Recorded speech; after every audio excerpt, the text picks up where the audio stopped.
Bismillahirrahmanirrahim. Innal hamdalillah nahmaduhu wa nasta'inuhu wa nastaghfiruh wa na'udzu billahi min shururi anfusina wa sayyiati a'malina. Man yahdihillahu fala mudhillalah wa man yudlil fala hadiyalah. Wa asyhadu an la ilaha illallah wahdahu la syarikalah wa asyhadu anna Muhammadan abduhu wa rasuluh. Allahumma alimna ma yanfa'una wanfa'na bima 'allamtana wa zidna ilman wa hudan wa tuqan wa salahan ya rabbal alamin. Bapak Ibu sekalian, kaum muslimin muslimat rahimani wa rahimakumullah, alhamdulillah kita bersyukur kepada Allah Subhanahu wa taala yang masih memberikan kepada kita curah nikmat yang tidak terhingga banyaknya, di antaranya nikmat usia, tambahan detik demi detik, kesempatan untuk menambah pundi-pundi amal ibadah yang mana tanpa terasa detik demi detik terus berlalu, usia terus bertambah, dan kita menyaksikan betapa cepatnya waktu berputar. Anak-anak yang kecil sekarang sudah menjadi remaja, kita yang dulunya remaja sudah menjadi tua renta, ya, kulit semakin keriput, tulang semakin keropos, rambut memutih, ya. Maka semua ini mengingatkan kita bahwasannya giliran kita semakin dekat untuk jatah masuk ke liang kubur, ya. Dan alhamdulillah kita masih diberikan kesempatan detik demi detik kehidupan ini, yang mana tanpa terasa sekarang sudah tiba di pertengahan bulan Sya'ban. Tinggal sebentar lagi kita akan menghadapi tamu yang agung, yaitu datangnya bulan Ramadan. Maka kita memohon kepada Allah Subhanahu wa taala, mudah-mudahan usia kita ini sampai masuk ke bulan Ramadan bisa berjumpa dengan malam Lailatul Qadar, beribadah di dalamnya, mendapatkan rahmat ampunan di dalamnya. Karena Bapak Ibu sekalian, tidak sama orang yang berjumpa dengan Ramadan dengan mereka yang tidak menjumpainya, ya. Orang yang berjumpa dengan bulan Ramadan itu mendapatkan kesempatan untuk naik derajatnya di sisi Allah Subhanahu wa taala, jauh dengan orang yang tidak menjumpai bulan Ramadan. Makanya dulu, ya, di dalam hadis yang sahih disebutkan ada dua orang yang masuk Islamnya bareng, sama-sama bareng-bareng masuk Islam, startnya sama. Kemudian yang satu dia berperang di jalan Allah Subhanahu wa taala, mati syahid. Sedangkan yang kedua, orang yang kedua dia masih hidup setelahnya, setahun setelahnya meninggal dunia juga, matinya biasa, bukan mati syahid. Maka kemudian ada seorang sahabat yang ketika dia tidur dia bermimpi melihat dirinya berada di seperti gerbang begitu, ya, gerbang pintu surga. Dan dia mendapati ada dua orang tadi yang Islamnya bareng.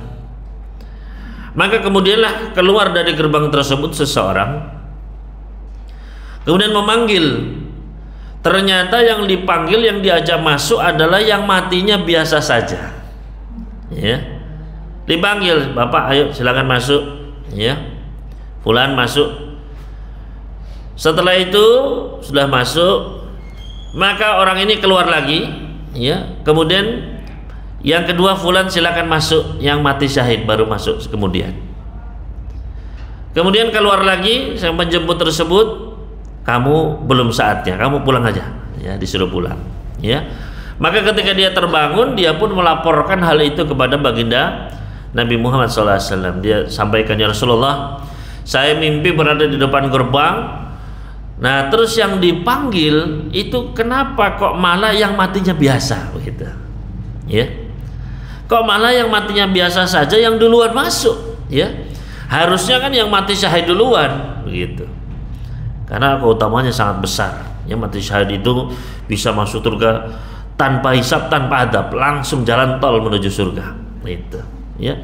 Tapi ini tol kalah masih sama apa? Masih kalah begitu loh, ya. Ah, ini kenapa ini? Kok malah yang biasa ini malah duluan?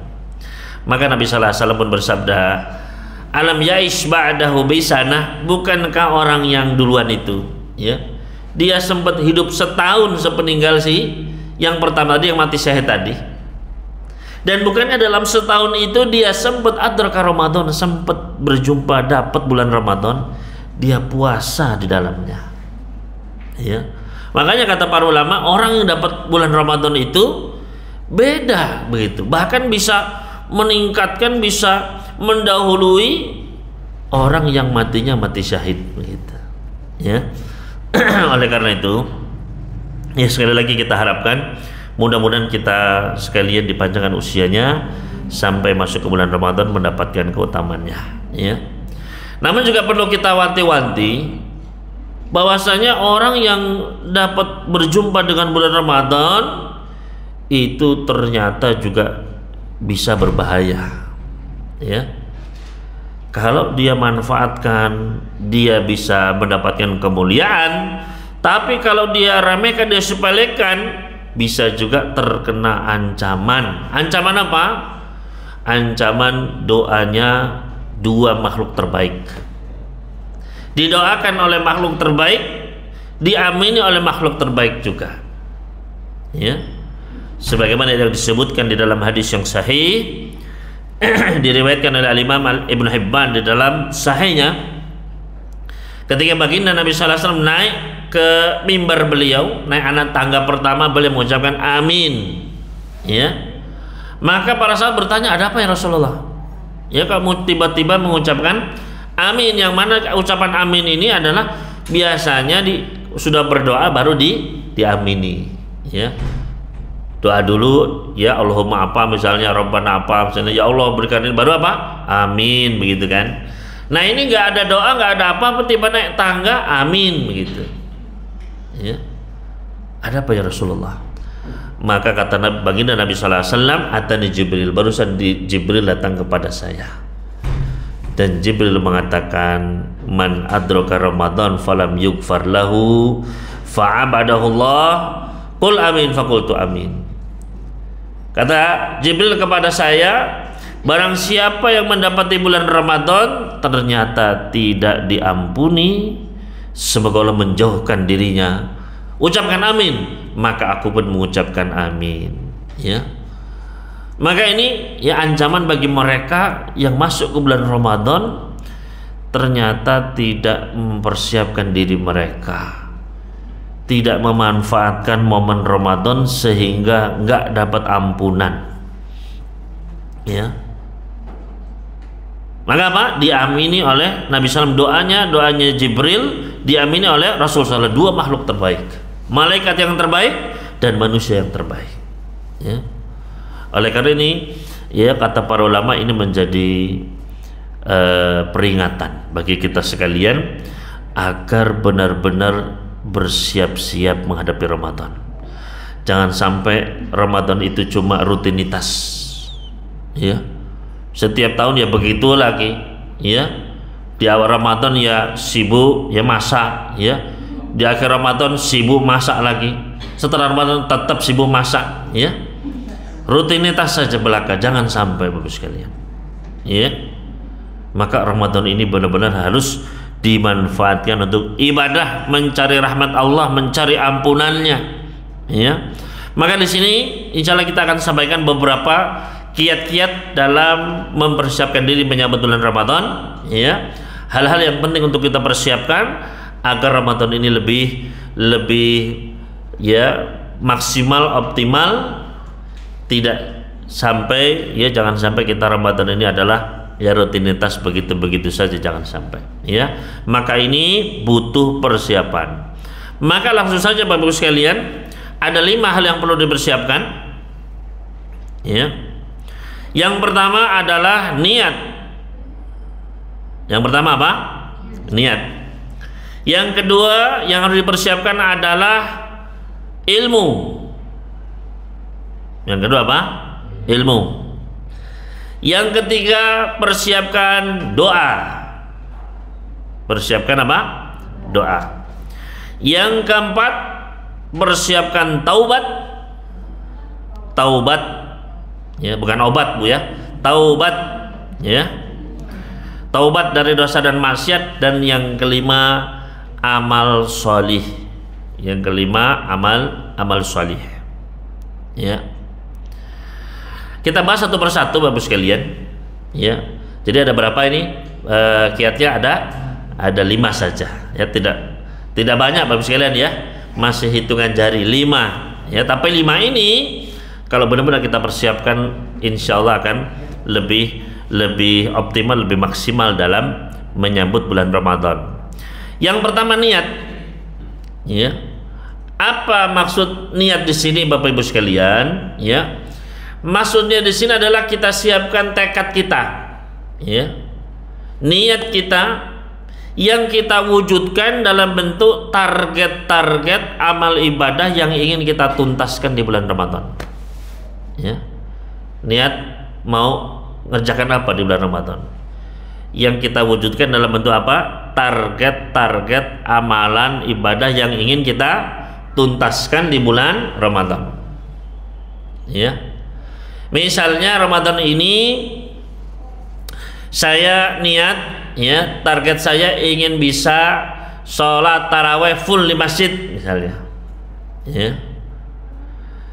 Target saya niatkan misalnya Ramadan ini saya ingin ngasih makan orang berbuka setiap harinya sekian bungkus nasi misalnya.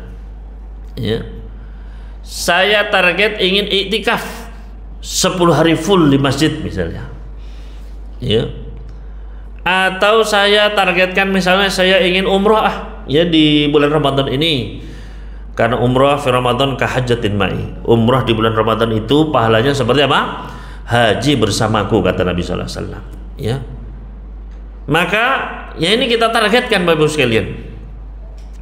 Karena baginda Nabi sallallahu alaihi wasallam pernah bersabda, "Innamal a'malu binniyat." Semua amal itu tergantung niatnya. Ya. Ketika seseorang dia itu sudah berniat, maka ya hatinya sudah mantap, maka tubuh ini pun akan mengikuti Pak. Ya. Dia akan mengeluarkan segala potensi yang dia miliki untuk bisa mencapai target tersebut. Ini orang kalau sudah niat. Ya. Beda sama orang yang nggak niat. Ya. Kalau Bapak misalnya punya pegawai Pak, ya, Mas kerjakan ini Mas, ya, ini yang beres ya, dibersihkan semua, ya, dikerjakan, ternyata tambah berantakan, amburadul Pak. Ya. Kita katakan apa kepada pegawai tersebut? Mas kamu ini kerjanya enggak niat. Ya. Karena kalau niat pasti apa? Pasti akan bagus, akan beres. Ya.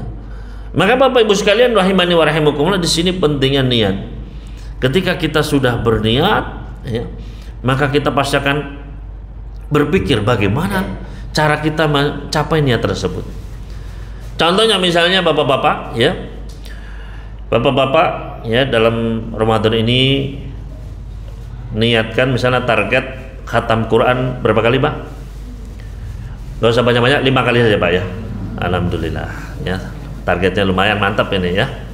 Ya, 5 kali misalnya ya, 5 kali khatam, ya. Kita pasti akan, ya, sudah niat ya Allah 5 kali, ya. Bagaimana caranya ya? Begitu kan akan timbul pertanyaan. Bagaimana caranya 5 kali khatam dalam sebulan? Ya. Taruhlah dalam sebulan 30 hari Pak. Dibagi 5 berapa? 6, ya. Berarti setiap 6 hari harus khatam.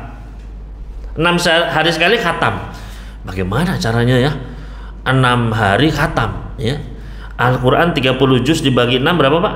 5. Berarti sehari harus baca 5 juz saja Pak. Kok saja Pak Ustadz? Iya cuma 5 juz Pak, ya, bukan 10. Ya, 5 juz dalam sehari Pak.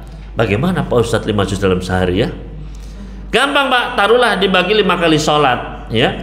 Qobliyah subuh setengah juz, ba'diyah subuh setengah juz, sebelum duhur setengah juz, setelah duhur setengah juz, terus begitu Pak, 5 waktu, ya. Apalagi waktu duha, waktu duha saya bisa 2 juz Pak Ustadz. Nah, ya, lebih cepat lagi berarti. Tanpa terasa begitu terus, maka dalam waktu 6 hari sudah khatam habis sekalian. Ya. Sebulan sudah berapa kali? 5 kali khatam gitu ya. Nah ini kalau tidak direncanakan, tidak diniatkan Pak, nggak akan kepikiran ya. Pokoknya insya Allah saya baca Quran ya sebanyak-banyaknya, akhirnya apa? Tidak khatam itu ya. Dan ketika ditargetkan itu kalau bisa setinggi mungkin ya, setinggi mungkin target kita. Misalnya ibu-ibu ya, ibu-ibu kan lebih semangat biasanya. Berapa ibu-ibu targetnya? Insya Allah Pak Ustadz 10 kali Pak Ustadz, nggak usah banyak-banyak. Wah 10 kali khatam Bu ya. Ternyata apa? Ternyata ya, bagaimana ibu berhasil? Wah gagal Pak Ustadz ya. Dapat berapa Bu? Cuma 8,5 Pak Ustadz. Alhamdulillah masih 8,5 Pak itu ya. Bapak-bapaknya berapa? Berhasil? Gagal Pak Ustadz ya. Dapat berapa Pak? Cuma 4 kali Pak Ustadz khatam. Alhamdulillah itu ya. Cuma 3 kali Pak Ustadz. Masih alhamdulillah Pak. Bayangkan kalau Bapak targetnya cuma 1. Pak Ustadz saya insya Allah 1 kali khatam ya. Bagaimana Pak? Berhasil? Ya Allah Pak Ustadz ya. Akhirnya apa? Nggak khatam-khatam ya. Khatamso istilahnya ya. Nggak khatam-khatam Pak ya. Insya Allah tahun depan Pak Ustadz. Tahun depan pun nggak khatam juga ya. Maka di sini kalau target itu setinggi mungkin Pak. Kalau untuk masalah akhirat ya, kalau masalah dunia gantungkanlah target kita, cita-cita kita setinggi langit, karena dunia ini paling tinggi apa? Langit. Tapi kalau untuk akhirat Bapak Ibu sekalian, kata Nabi sallallahu alaihi wasallam, "Idza sa'altumullaha fas'aluhul firdaus." Kalau kalian minta sama Allah, minta firdaus. Fa innahu 'alal jannah, karena itu surga yang paling tinggi, Pak. Ya. Jangan minta itu, ya Allah, saya minta jadi orang yang terakhir masuk surga ya Allah. Memang ada hadisnya Pak ya. Kata Nabi SAW, saya tahu orang yang akan masuk surga paling terakhir, yaitu seorang yang dia masuk neraka Jahanam ya, sudah gosong dikeluarkan sama Allah, dimasukkan ke Maul Hayah, sungai kehidupan, dia pun tumbuh ya, sudah balik ya. Kemudian kamu mau apa ya? Saya mau surga ya Allah. Ya udah lihat itu, dilihat gitu. Ya Allah saya pengen masuk. Ya udah masuk silakan ya. Masuk ya Allah, penuh ya Allah ya. Coba lihat lagi, penuh ya Allah ya. Kemudian kata Allah Subhanahu wa taala, sesungguhnya aku siapkan bagimu di surga semisal dunia dan semisalnya sampai 10 kali Pak. Dunia ini sepenuhnya nih Pak ya, dan 10 kali lipatnya. Itu untuk orang apa? Yang terakhir masuk surga. Bayangkan ya, menguasai dunia sepenuhnya ini ya. Kita saja sekarang hidup ini Pak, satu dunia ini diperebutkan berapa miliar Pak? 6 miliar manusia, bayangkan. Rebutan bukan ya, dunia, satu dunia ini Pak ya. Kita cuma kebagian apa? Cuman yang di Wonosari ini jadi itu rebutan ya. Ya, se-Surabaya rebutan. Ya. Nah, nanti bagi penghuni surga yang paling akhir, yang paling terakhir masuk surga sudah ini Pak. Ya. Itu dunia dan yang semisalnya 10 kali lipatnya Pak. Nah, kan banyak itu kan. Tapi jangan cita-citanya apa? Saya Allah, saya ingin, wah pengen hadis itu ya Allah, saya pengen orang yang terakhir masuk surga gitu ya. Kenapa? Karena bahayanya itu Pak, kalau meleset itu loh Pak ya.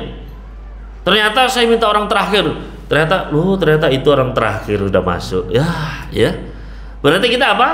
Berarti gagal masuk ke dalam surga, waliyatubillah ya. Oleh itu karena kata Nabi sallallahu alaihi wasallam, kalau minta untuk akhirat, minta setinggi-tingginya ya. Mau kita pantas gak pantas, Allah lebih tahu. Kalau kita gak pantas, Allah akan pantaskan kita ya. Allah yang lebih mengetahui ya. Yang penting kita apa Pak? Minta sama Allah ya. Maka ini pentingnya apa nih? Pentingnya niat. Jadi kita targetkan dari sekarang Bapak Ibu sekalian. Dan niat ini jangan diremehkan ya. Membuat target-target ini ya amalan itu ya, bukannya untuk Ramadan, setiap hari Pak. Hari ini pun harusnya kita target, saya habis ini mau apa ya. Itu harus dipikirkan Bapak Ibu sekalian, diniatkan ya, jangan diremehkan. Kenapa? Karena Bapak Ibu sekalian, kita itu baru niat saja ya, baru niat. Habis daurah ini nanti siang saya ingin silaturahmi sama keluarga ya. Saya pengen baca Quran ya. Saya pengen bersedekah habis ini ya. itu kita niatkan. Kenapa? Ya. Karena ketika kita baru niat saja itu sudah mendapatkan pahala. Nabi sallallahu alaihi wasallam pernah bersabda, Allah Subhanahu wa taala berkata kepada para malaikat pencatat amal, "Idza hamma 'abdi bihasanatin faktubu lahu bihasanah." Kalau hambaku sudah berniat baik, tulislah baginya satu kebaikan. Ya. Jadi bapak-bapak itu niat, ya Allah habis ini saya mau silaturahmi, satu pahala. Ya. Ibu-ibu berniat habis ini saya mau ya sedekah misalnya, sudah dapat. Padahal belum ngapa-ngapain, Pak. Modalnya apa? Niat. Belum keluar tenaga, ya. Belum keluar waktu, belum keluar biaya apa-apa, tapi sudah dapat apa? Pahala. Ya. Kira-kira rugi nggak, Pak, kalau kita berniat? Kira-kira rugi nggak ibu-ibu kalau sekarang niatnya niat baik? Kalau hatinya itu dipenuhi niat kebaikan, ya, rugi apa enggak? Enggak rugi sama sekali. Justru rugi orang yang enggak niat, ya. Dan ini kita dilalaikan, ya. Ilmu ini, ya, makanya kata para ulama, ya, mereka berharap ada yang benar-benar ulama khusus membahas masalah niat, masalah ikhlas, masalah ini. Karena penting sekali, Pak. Ya. Jadi jangan pernah remehkan yang namanya apa? Niat, ya. Dan bisa jadi, Pak, ya ini luar biasa kehebatan niat, Pak. Bisa jadi kita sudah target macam-macam tadi kan. Saya tadi ibu-ibu apa targetnya nih? Khatam 10 kali, Bu, ya. Insya Allah kita amin gitu ya. Siapkan ibu-ibu, nggak apa-apa, ya, jangan takut, ya. Kalau 10 kali berarti setiap hari berapa juz, Bu? Ya, 10 juz saja, Bu, ya, tidak usah banyak-banyak, ya. 3 hari khatam. Lo malah ketawa ibu-ibu, berarti nggak niat ini. Niatkan ibu-ibu, ya. Jadi ya tadi ibu-ibu 10 kali, kalau bapak-bapaknya 5 kali saja, Pak, ya. Ya, karena bapak-bapak kan sibuk, ya. Kata ibu-ibunya enak saja, katanya kita juga sibuk di rumah, ya. Jadi ya target-target tadi, Pak, ya, tadi sudah khatam Quran ibunya 10 kali, ya. Kemudian niat sedekah, ya. Kemudian niat apa tadi, sholat tarawih, niat macam-macam tadi, ya. Sudah kita niatkan, targetkan, ternyata mungkin bisa jadi tidak terlaksana, Pak, karena suatu udzur, sakit misalnya, ya, apa ya, karena kesibukan, apa ada kewajiban lain misalnya, kan bisa sakit kita, Pak, ya kan. Asalnya niat, wah saya ingin puasa sebulan penuh, saya ingin apa, itikaf, ingin ini, ternyata apa, ternyata sakit, Pak, ya, akhirnya gagal semua, Pak Ustadz, ya. Atau mungkin karena meninggal misalnya. Nah, kan tidak tertutup kemungkinan, Pak, ya. Ada nggak orang yang sebulan sebelum Ramadan meninggal? Ada, Pak, sudah banyak itu, ya. Coba lihat ke makam mana ini, Pekirian, ini makam Keputi itu tiap hari nambah satu jajar, Pak, ya. Banyak yang meninggal. Yang meninggal seminggu sebelum Ramadan ada nggak? Banyak, ibu-ibu, ya. Kalau nggak percaya silahkan ke kuburan, ya. Yang sehari sebelum Ramadan meninggal ada nggak, Pak? Ya ada, Pak, ya. Bisa saja kita meninggal sebelum apa, terlaksana niat-niat kita itu, Pak. Tapi subhanallah, dengan modal niat kita punya kesempatan untuk mendapatkan pahala full secara sempurna, ya. Meskipun tidak melaksanakannya. Kata siapa, Pak Ustadz? Nabi sallallahu alaihi wasallam sendiri yang memberikan contohnya, Pak, ya. Kata Nabi sallallahu alaihi wasallam, idza awar rajul ila firashihi wa yanwi an yaquma minal laili liyusalli. Apabila seseorang dia mau tidur, ketika dia mau tidur dia niat, ya Allah, nanti malam saya ingin tahajud, bangun malam, salat 11 rakaat, ya Allah. Ya. Ternyata apa yang terjadi, Bapak Ibu sekalian? Ghalabat su'ainuhu hatta yusbiha. Sampai subuh matanya mengalahkan dia, Pak. Allahu Akbar, baru bangun, alhamdulillah, ya sudah subuh, ya. Masih boleh tahajud nggak? Sudah tidak boleh, Pak, ya, sudah habis waktunya, ya. Tapi apa kata Nabi sallallahu alaihi wasallam? Kutiba lahu mislu manawa wa kana naumuhu shadaqatan min rabbih. Ditulis baginya pahala semisal dengan apa yang dia niatkan, dan tidurnya itu adalah sedekah dari Rabbnya, ya. Dapat pahala Pak, ditulis Pak, tahajud 11 rakaat, bayangkan ya, gratis. Padahal dia apa, ngorok, ngiler ya, tidur pules ya. Modalnya apa sih kok ya, dia tidak sholat, tidak bangun malam, nggak tahajud, tapi kok dapat pahalanya. Modalnya apa? Niat, Bapak sekalian. Makanya jangan diremehkan ya. Dari sekarang kita niatkan, kita targetkan, kalau perlu dicatat ya. Sekarang juga tadi Ibu catat, khatam 10 kali saja gitu ya. Gak usah pakai saja gitu ya. 10 kali ya. Jadi kalau meleset itu masih apa? Lumayan Bu, dapat 6, 7, 8, 9 gitu. Apalagi kalau melebihi target ya. Alhamdulillah Ustaz melebihi target. Nah, ya. Berapa Ibu? Ya 11 kali saja Pak Ustaz. Masya Allah ya. Itu kan berarti Ramadannya Masya Allah ngaji terus begitu, luar biasa ya.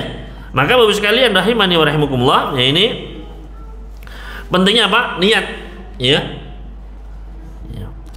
Waktunya singkat sekali Bapak sekalian ya, cepat sekali waktu berlalu ya.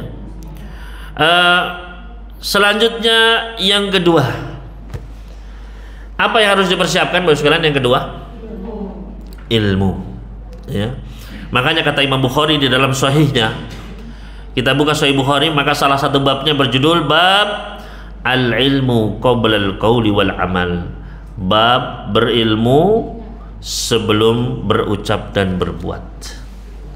Kemudian beliau membawakan banyak sekali dalil Pak. Dalil wajibnya berilmu dulu sebelum kita berucap berbuat ya. Artinya nggak boleh kita asal ngomong, asal ibadah tapi tidak tahu ilmunya ya.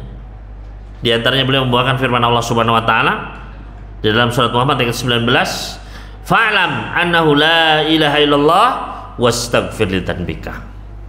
Fa'lam, maka ketahuilah, annahu la ilaha illallah, tidak ada ilah yang berhak disembah kecuali Allah, wastaghfir li dzanbika, dan istighfarlah, minta ampunlah atas dosa-dosamu. Apa hubungannya Pak Ustadz ini sama bab ilmu sebelum ucapan perbuatan ya? Ini kan tentang la ilaha illallah, tentang istighfar, apa hubungannya ya? Lihat bagaimana ketajaman ilmu para ulama kita Pak. Karena ayat itu dimulai dengan apa? Fa'lam, perintah Pak untuk ilmu, dari kata-kata alima ya'lamu ilman, i'lam, ilmui dulu ya. Baru perintah apa? Wastaghfir, istighfarlah. Istighfar itu apa? Berucap, berbuat, minta ampun sama Allah Subhanahu wa taala, bertaubat ya. Maka perintah ilmu didahulukan sebelum apa? Ucapan dan perbuatan ya. Lihat bagaimana kecerdasan Imam Al-Bukhari ya. Begitu pula beliau membawakan firman Allah Subhanahu wa taala dalam surat Al-Isra surat ke-17 ayat ke-36 ya. Allah Subhanahu wa taala firman, wala taqfu ma laisa laka bihi ilm. Jangan kamu ikuti yang kamu tidak punya ilmu di atasnya ya. Yang larang siapa di sini Pak Bu? Allah yang melarang. Jangan ikuti yang apa? Nggak tahu ilmunya ya. Yang penting kan niat saya baik Pak Ustadz ya. Iya, tapi harus dilandasi ilmu ya. Kata siapa itu baik ya? Yang tahu baik buruk itu yang paling tahu siapa? Allah Subhanahu wa taala ya. Maka hendaknya kita landasi dengan ilmu. Makanya Nabi sallallahu alaihi wasallam itu beliau setiap hari Pak ya, setelah selesai sholat subuh, beliau senantiasa minta 3 perkara. Selesai sholat subuh berdoa dengan apa? Allahumma inni as'aluka ilman nafi'a wa rizqan thayyiba wa amalan mutaqabbala. Minta ilmu dulu Pak ya. Makanya Allah perintahkan dalam Al-Quran kepada nabinya, wa qur rabbi zidni ilma. Wahai Muhammad ya, katakanlah, Rabbku tambahkanlah kepadaku ilmu. Enggak pernah di dalam Al-Quran, enggak pernah Allah perintahkan kepada nabinya minta tambahan Pak ya, kecuali cuma ilmu Pak.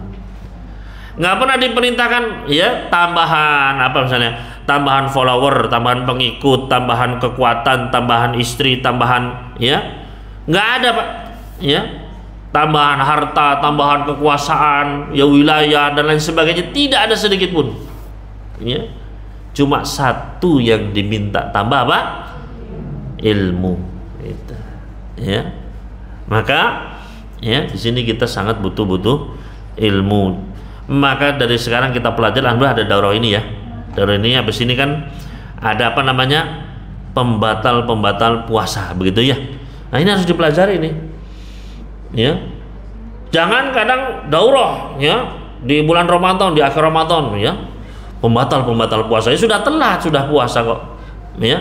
Harusnya sebelum berpuasa, ilmunya dulu. Ya. Karena nanti ya jangan-jangan kita menghadapinya. Ustadz, saya mau divaksin nanti Ustadz, ya. Kira-kira batal nggak ya? Nah, ini, ya.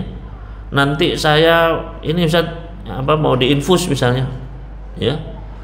Sekarang Ustadz saya pakai infus ini Ustadz pemutih kulit misalnya ya. Biar saya putih siang-siang boleh nggak Pak Ustadz? Ya biar tambah glowing misalnya. Nah ini batal nggak Pak Ustadz? Ya. Iya, ibu-ibu biasanya kan biar glowing begitu ya. Perawatan, Ustadz ya perawatan boleh nggak Pak Ustadz? Gitu, ya. Perawatan kan macam-macam perawatan Ibu ya. Ada yang ditarik ininya, ada yang di apa namanya ya, dikasih apa itu namanya plastik di dalamnya disumpel apa begitu kan biar ya perawatan. Padahal Bapak sekalian ya, perawatan wajah yang sejati itu adalah dengan apa? Dengan berpuasa itu ya. Loh, memang puasa bikin cantik Ustaz? Tidak. Puasa itu kata Nabi sallallahu alaihi wasallam, man shoma yauman fi sabilillah ba'adallahu wajhahu 'anil nar 70 kharifah. Barang siapa yang berpuasa satu hari saja dengan ikhlas di jalan Allah, Allah jauhkan wajahnya dari api neraka sejauh 70 tahun lamanya. Ya. Dirawat wajahnya dari apa? Dari api neraka itu Bu, perawatan sejati. Ya. Nggak usah mahal-mahal, siapkan apa? Sahur, kurma sama untuk buka. Ya. Justru perawatan-perawatan yang sekarang ya, ini yang dikerok ya, ini yang ditato, ini uratnya ditarik ya, daging dipindah ke sini wah ya. Itu malah banyak apa? Banyak pelanggaran syariatnya. Ya. Dan bahkan ada yang ya gara-gara apa ini operasi langsung meninggal itu ya, ini bahaya sekali Pak. Ya. Maka ya perawatan wajah yang sejati ada dengan apa? Dengan puasa ternyata. Ya. Dan dengan amal-amal soleh lainnya tentu saja. Maka Bapak sekalian rahimani wa siapkan ilmunya dari sekarang. Ya. Ustadz, saya sedang hamil. Bolehkah saya tidak berpuasa? Ya. Kemudian kalau nggak puasa konsekuensinya apa Pak Ustadz? Itu. Ya. Saya ibu menyusui Pak Ustadz. Ya. Kemudian anaknya kembar lagi. Wah, saya kelaparan nggak kuat Pak Ustadz. Ya. Boleh nggak saya nggak puasa? Nah, ya. Ustaz, suami saya suka safar, ya, tapi dia maksain puasa, akhirnya ya lemas sakit, ya. Bagaimana ini hukumnya Pak Ustaz? Ya, maka seperti ini Bapak sekalian, ya, kita harus tahu ilmunya, ya. Jadi harus dipelajari ilmunya, ya, termasuk sunnah-sunnahnya, apa saja amalan-amalan yang utama, ya. Ketika sahur apa sih yang terbaik, ya? Ada nggak tuntunannya kira-kira makanan terbaik ketika sahur Pak? Ya, ternyata apa? Kata Nabi sallallahu alaihi wasallam, nikmat sahuril mu'mini tamru. Sebaik-baik sahurnya seorang mukmin adalah kurma ternyata. Ya, ini kan jadi itu ilmunya. Jangan kadang ada apa misalnya ada ahli Tibun Nabawi bilang ya, oh jangan makan kurma ketika sahur ini merusak ya. Katanya Tibun Nabawi tapi malah menyelisih hadis Nabi, nggak benar berarti itu. Ya. Maka pastikan benar-benar sesuai dengan dalil hadisnya, ya. Maka ini Bapak sekalian rahimani wa rahimakumullah yang harus disiapkan. Kedua apa? Siapkan ilmu, ya. Selanjutnya yang ketiga apa? Siapkan doa, ya. Siapkan apa? Doa dari sekarang, ya. Orang-orang soleh sebelum kita Bapak Ibu sekalian, para sahabat, para tabi'in, ya, mereka sudah jauh-jauh hari mereka berdoa, ya, sebagaimana dikabarkan dinukilkan oleh Al-Imam Ibnu Rajab Al-Hanbali di dalam kitab beliau Lataiful Ma'arif, yaitu bahwasanya dahulu para sahabat kanu yad'un Allah sittata asyhur qabla Ramadan an yuballighahum Ramadan. Bahwasanya dahulu mereka itu 6 bulan sebelum Ramadan. 6 bulan itu berarti bulan apa Pak ya? Sekarang Ramadan ini kan bulan 9 ya. Muharram, Safar, Rabiul Awal, Rabiul Akhir, Rabiul Tsaniyah. Berarti sudah pada berdoa. Ya. Rabiul Tsani, Jumadal Awal, Jumadal Akhir, Rajab, Syaban, Ramadan. Itu. Ya. Jadi Rabiul Awal, Rabiul Tsani mereka sudah berdoa itu, Pak. Ya, ya Allah, panjangkanlah umur saya sampai Ramadan ya Allah. Itu. Ya. Maka Bapak Ibu sekalian, ya, perbanyaklah doa. Ya, karena Nabi sallallahu alaihi wasallam berpesan, ad-du'a'u yanfa'u mimma nazal wa mimma lam yanzil. Doa itu bermanfaat untuk apa-apa yang sudah mengenai dan apa-apa yang belum terkena. Ya. Fa'alaikum bidu'a ya ibadallah. Maka perbanyaklah doa. Ya. Biar mungkin kita ya diselamatkan oleh Allah, ya. Harusnya misalnya mau naik pesawat, ya. Ternyata nggak jadi, misalnya terlambat, ternyata pesawatnya jatuh di jalan misalnya, ya, kita nggak tahu, ya, maka hendaknya kita perbanyak doa ya dalam sujud kita, ya, minta usia kita masuk, karena sekali lagi sama atau tidak yang dapat Ramadan dengan tidak? Apakah sama, Bapak sekalian? Tidak sama. Mana yang lebih ya mulia? Yang dapat kesempatan masuk bulan Ramadan, ya, maka kita minta kepada termasuk target-target tadi, ya, sudah target mau ini mau itu, ya, maka kita berdoa mudah-mudahan bisa terlaksana target-target tersebut, ya. Jadi perbanyak doa, ya, dan ya meskipun kita ini masa baru sekarang berdoa saat yang para sahabat sudah 6 bulan yang lalu, nggak apa-apa, insya Allah tidak ada kata terlambat, ya. Sekarang kita sudah dapat ilmunya, maka diamalkan, mulailah berdoa, ya. Allah mabalikna Ramadan, ya Allah, sampaikan usia kami Ramadan, atau dengan bahasa Indonesia, ya Allah, saya ingin masuk Ramadan, ya Allah, masukkan umur saya ke Ramadan, ya Allah, sampai selesai, ya Allah, dapat Lailatul Qadar, ya Allah, ya. Mudah-mudahan saya bisa khatam dari 10 kali, ya Allah, ya, minimal, ya. Mudah-mudahan saya bisa sedekah, ya Allah, ya. Mudah-mudahan saya sehat, bisa itikaf 10 hari full, ya Allah, misalnya begitu, ya. Alhamdulillah di sini juga ada ya masjid ini, itikaf ada kan? Ya, masjidnya sudah enak seperti ini, masya Allah, ya. Mau tidur juga enak, ya. Mau ngeteh juga ada tehnya, masya Allah, ya. Mau ya. Jadi ya semua sudah ya lengkap ini, AC-nya aja ada berapa ini? Ya 1, 2, 3, 4, ya. Di imamnya belum ada ini ya. Ya. Sudah alhamdulillah sudah terasa dingin, ya, masih penuh seperti ini tapi apa? Tapi sejuk begitu, ya. Jadi ya nikmat mana lagi yang ya sehingga kita harus terpaksa ke masjid begitu, ya. Maka Bapak sekalian, ya, perbanyak apa tadi? Perbanyak doa, ya. Selanjutnya yang keempat apa Bapak sekalian? Taubat, ya, bertaubat dari dosa dan maksiat, ya. Kenapa ini juga harus dipersiapkan? Ya, kenapa harus dipersiapkan? Karena Bapak Ibu sekalian, dosa itu berpengaruh kepada ibadah kita. Dosa itu bisa membuat orang malas, ya. Jadi jangan diremehkan, Pak. Gara-gara dosa kita misalnya mencuri, ya, kita menggibah, itu bisa membuat kita asalnya membaca Quran, jadi malas begitu, ya. Mau ke masjid, aduh, ya, sakit semua badan misalnya, ya. Jadi terjegah, ya. Sebagaimana disebutkan ketika Ibnu Mas'ud radhiyallahu ta'ala anhu, beliau ditanya, "Wa ya Ibnu Mas'ud, mastata'na qiyamal lail." Wahai Ibnu Mas'ud, kenapa kok kita ini susah mau bangun malam? Ya, mau tahajud itu bablas terus, ya. Ngantuk, mata ini seperti rapat diganduli sama apa gitu, berat, ya. Sudah duduk bangun tidur lagi, ya. Mau melek aja, ya, mata yang satu buka satu nutup, ya. Kok susah sekali begitu, ya. Bablas terus, sudah alarm dipasang 5 tetap aja nggak kedengeran, ya. Maka ini kenapa, wahai Ibnu Mas'ud? Maka apa jawab beliau? Beliau menjawab, aqadatkum dunubukum, dosa-dosa kalianlah yang yang memberatkan kalian. Ya. Al-Hasan Basri juga ditanya, qad ajazna qiyamal lail, kita lemah untuk bangun malam, ya, bablas terus, ya. Maka beliau menjawab, qayyadatkum khotoyakum, dosa-dosa kalianlah yang membelenggu kalian. Ya.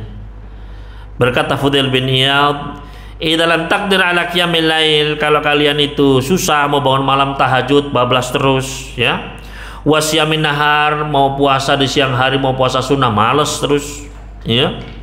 Fa'lam annaka mahrumun, ketahuilah kamu itu sudah tercegah dari kebaikan-kebaikan.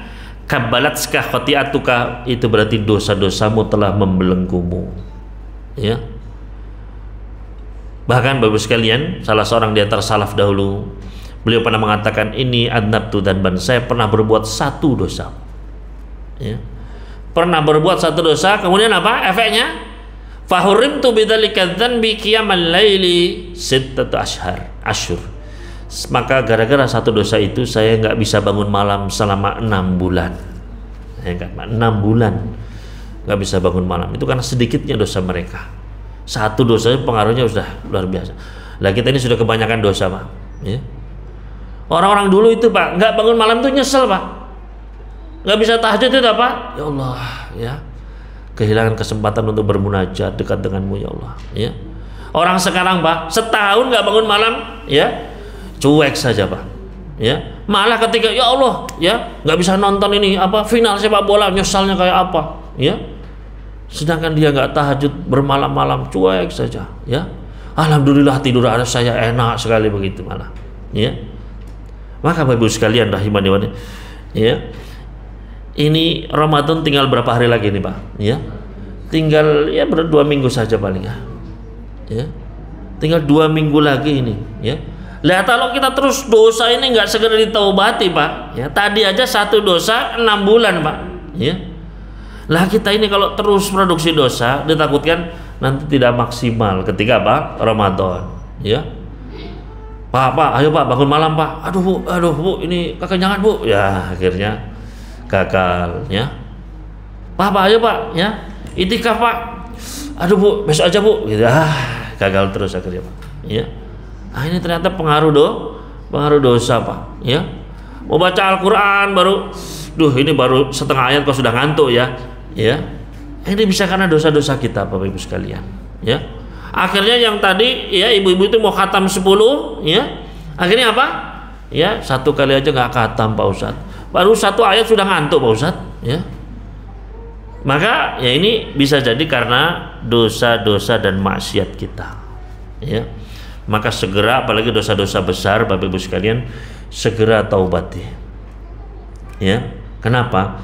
Karena dosa besar itu, Bapak Ibu sekalian, tidak bisa dihapus dengan kita sholat 5 waktu, ya. Kita berwudu, kita sholat Jumat, kita puasa Ramadan. Dosa-dosa besar itu tidak bisa hilang begitu saja, ya.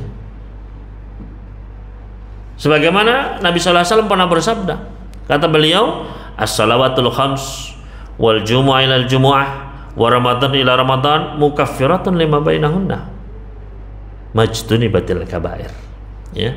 Salat yang 5 waktu, Jumat ke Jumat, Ramadan ke Ramadan, bisa menggugurkan dosa-dosa yang ada di antaranya.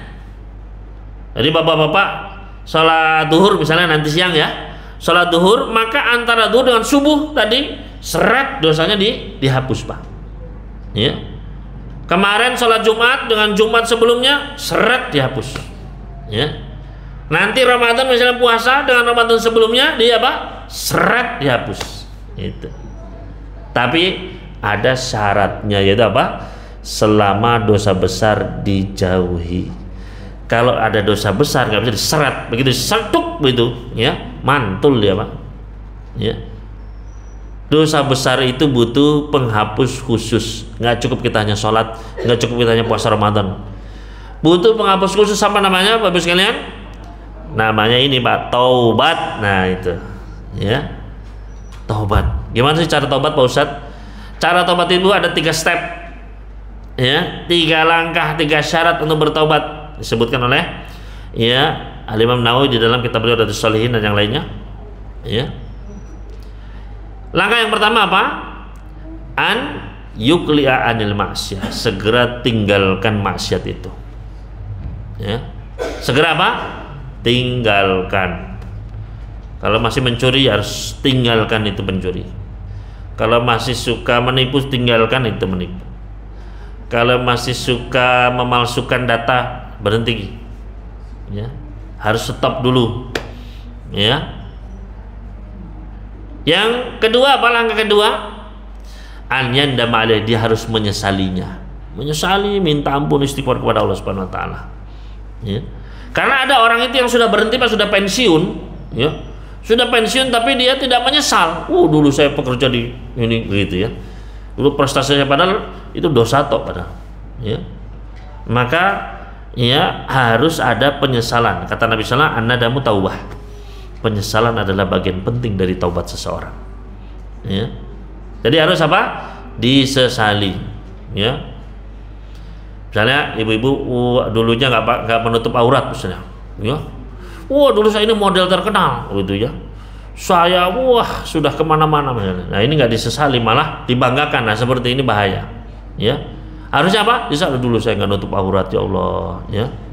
Rambut saya kelihatan kemana-mana. Ya, tubuh saya dilihat siapa saja, ya, itu kita minta ampun ya Allah, ya. Mudah-mudahan di bulan Ramadan ini dibersihkan dari dosa-dosa, hapus semua dosa-dosa saya ya Allah, begitu, ya. Maka Bapak Ibu sekalian, ini langkah yang kedua, ya. Langkah yang ketiga apa? An ya'zima ala yauda ilayya, bertekad jangan sampai mengulanginya selama-lamanya, ya. Ya Allah, sudah kapok ya, saya tidak akan mengulangi lagi ya Allah, ya. Sudah ini terakhir ya Allah, ya. Saya nggak akan lagi menampakkan aurat saya ya Allah, sudah. Ya, saya akan berhijab dengan syar'i, rapet, sudah, ya Allah, ya. Maka ini apa? Nah, ini harus ada tekad tersebut. Ya, 3 langkah ini ya. Yang pertama apa tadi? Tinggalkan maksiat. Yang kedua, sesali. Yang ketiga, bertekad tidak mengulangi. Nah, ya. Ini kalau dosa tersebut kaitannya sama Allah saja. Kalau ada kaitannya sama hak orang lain, hak sesama manusia, maka ada syarat yang keempat, hak tersebut harus dikembalikan. Ya. Jadi kalau dosa itu sifatnya apa? Mengambil hak orang lain, harus dikembalikan, Pak. Nggak bisa. Saya sudah korupsi 1 triliun, ya. Kemudian saya kan sudah taubat, ya sekarang tinggal menikmati saja uangnya, nggak bisa, ya. Harus apa? Dikembalikan, ya. Kalau tidak, gimana Pak Ustadz? Ya nanti akan ada tuntutannya di hari kiamat, bisa bangkrut kita, ya. Maka Bapak sekalian, ini ya siapkan yang keempat apa? Siapkan taubat, ya. Kemudian yang terakhir apa tadi? Siapkan amal sholih. Ya, siapkan amal soleh. Maksudnya apa Pak Ustadz? Ya, maksudnya latihan beramal soleh dari sekarang. Ya, berlatih, khususnya amal-amal ibadah yang nanti menjadi amalan pokok di bulan Ramadan. Seperti apa? Puasa, baca Quran tadi ya. Katanya targetnya ibu 10 kali ya. Maka dilatih dari sekarang. Ya, sedekah, tahajudnya, sholat malamnya dan lain sebagainya dari sekarang dilatih. Biar apa? Biar nanti ketika masuk hari pertama Ramadan sudah siap. Ya, sudah latihan kan? Ya. Seperti atlet itu, Pak, atlet olimpiade begitu ya.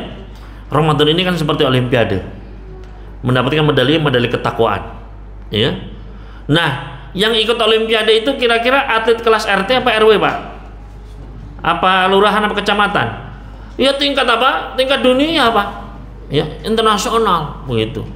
Ya. Jadi yang akan mendapatkan prestasi tinggi itu olimpiade itu yang, makanya begitu pula ketika kita memasuki Ramadan ini, Pak. Ya. Kita persiapkan. Bayangkan Pak, atlet olimpiade, atlet lari cepat 100 meter misalnya. Ya. Tapi dia nggak pernah latihan, Pak. Kerjanya makan tidur begitu kan. Sudah wah. Nanti begitu masuk olimpiade kira-kira apa yang terjadi, Pak? Begitu, langsung apa Pak? Jungkel dia jatuh, Pak. Ya, langsung kram. Ya, karena apa? Karena tidak pernah latihan. Begitu pula orang yang puasa, Pak. Makanya jangan aneh kalau kejadian misalnya ya, ketika malamnya kan taraweh ya, 1 Ramadan taraweh ya, kemudian sahur habis sahur apa? Salat subuh ya kan, habis subuhan ngapain, Pak?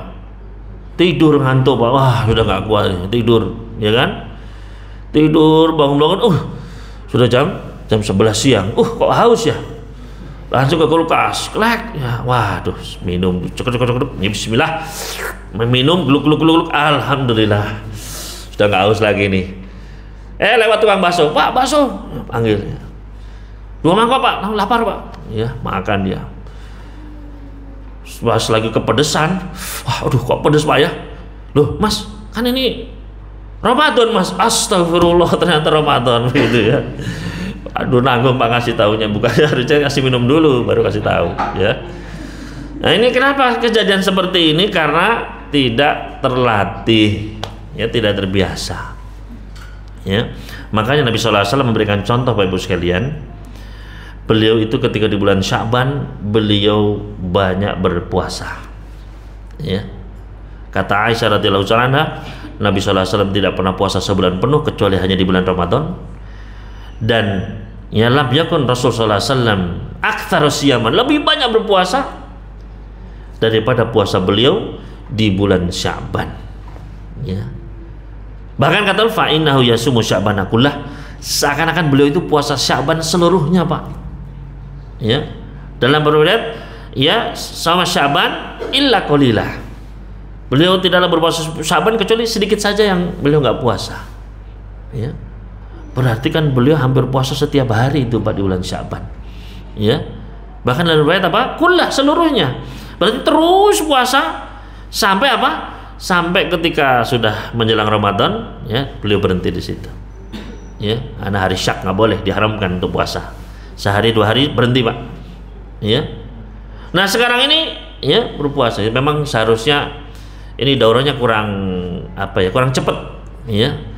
Harusnya sebelum pertengahan Sya'ban. Karena kata Nabi, idan tasyaban Sya'ban fala tabda'u bisyam. Kalau sudah pertengahan Sya'ban jangan baru mulai puasa. Wah, kata Ustaz, Sya'ban harus puasa, tapi puasa besok sudah separuh Sya'ban, Bu, sudah terlambat ya. Jadi daurah itu harusnya sebulan sebelumnya begitu ya. Tahun depan bahkan kalau 2 bulan sebelumnya nggak apa-apa, menyambut Ramadan 6 bulan sebelumnya begitu ya. Wah, itu juga kecepatan ya, ekstrim gitu ya. Tapi nggak apa-apa ya, namanya juga ilmu sebelum apa? Berilmu sebelum berucap berbuat ya. Maka untuk apa Nabi Sallallahu Alaihi Wasallam itu beliau banyak berpuasa di bulan Sya'ban? Apa hikmahnya? Kata para ulama kita, untuk berlatih, untuk siap-siap ya. Biar tidak kaget ya. Biar nggak kayak orang-orang, Pak, begitu puasa lemas tidur ya kan. Hari pertama, hari kedua alasannya aduh puasa ya, ngantuk gitu ya. Nanti sore baru semangat ya. Itu terus ya. Maka biar tidak begitu dipersiapkan ya, dan juga jiwa itu yang lebih penting, Pak. Jiwanya lebih siap ya. Makanya sholat itu, Pak, hampir semua ibadah itu ada qobliyahnya ya. Hampir semua ibadah itu apa, kata para ulama, ada qobliyahnya. Untuk apa? Untuk mempersiapkan jiwa ya. Misalnya sholat fardu ya, kata Nabi SAW, ma min sholatin mafrudatin illa wa baina rakatan, tidak ada sholat fardu pun melainkan sebelumnya pasti ada qobliyahnya 2 rakaat ya. Untuk apa? Untuk menyiapkan jiwa manusia.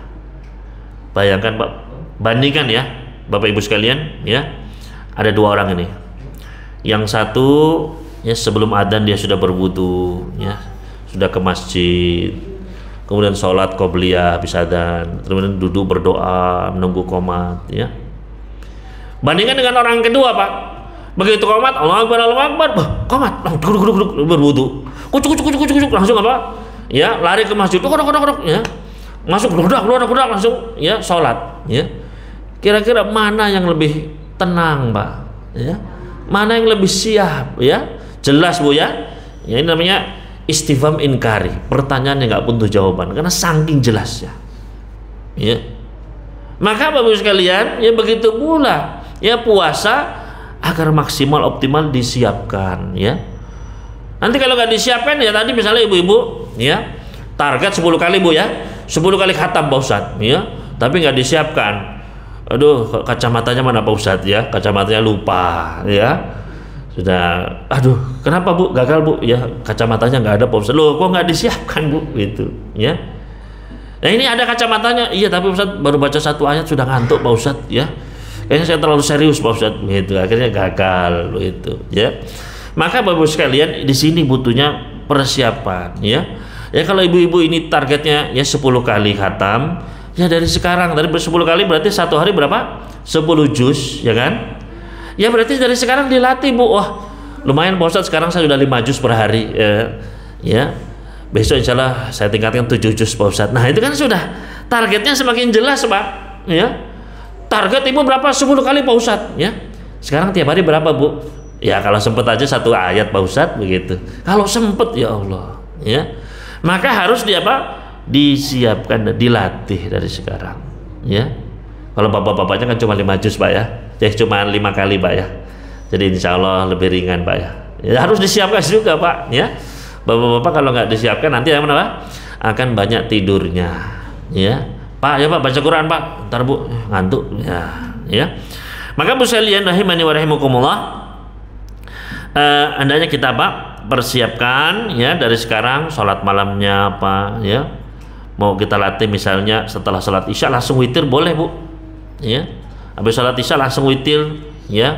Witirnya boleh ya 3, 5, 7 silakan ya, dilatih ya. Nanti tahajud sholat lagi silakan.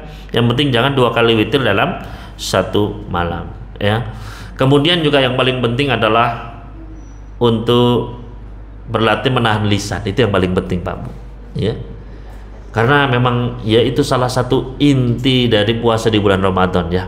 Tujuannya untuk apa? Menjaga lisan. Makanya kata Nabi sallallahu alaihi wasallam, "Man lam yada' qaula zur wal amala bihi, falaisa lillahi hajatun fi an yada'a ta'amahu wa syarabah." Barang siapa yang tidak meninggalkan ucapan palsu ya, perbuatan-perbuatan dusta, maka Allah tidak butuh dia meninggalkan makanannya, minumannya ya. Artinya percuma puasa kalau lisannya tetap bermaksiat.